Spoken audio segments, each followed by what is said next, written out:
Judge Andrew Napolitano is a Fox News senior judicial analyst. What is that moment like right now for authorities? They have him in their possession, 27 years old, 27-year-old man, we should say, a crude pipe bomb strapped to him when they found him, Judge? Well, right now he's in Bellevue Hospital in New York City because there's a permanent police presence and an actual prison ward in there. So even though he's in a hospital room or an ICU, intensive care unit, it's inside a jail that's inside the hospital, and the police are really not permitted to speak with him until the doctors give the okay.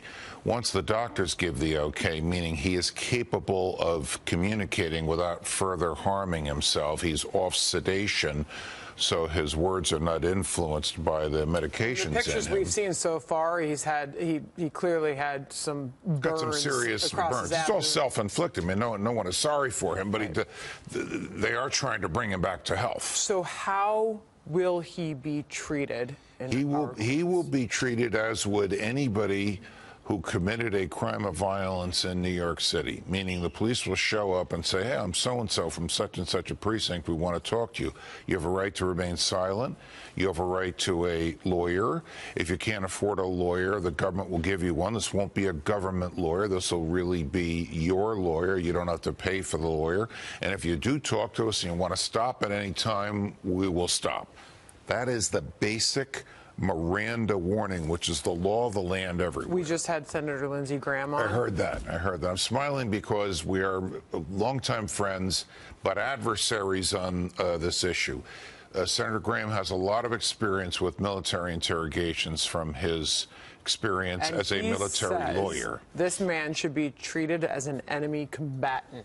This has never happened in the history of the United States of America, that a person who caused harm, violence in the U.S., was in the U.S. at the time the harm was caused, was apprehended in the U.S., was taken away from civilian authorities and brought to the military. There's one modern example of it, but that's somebody who caused harm overseas and escaped to the U.S., where he thought he could blend in with society, and he was arrested and brought to the military.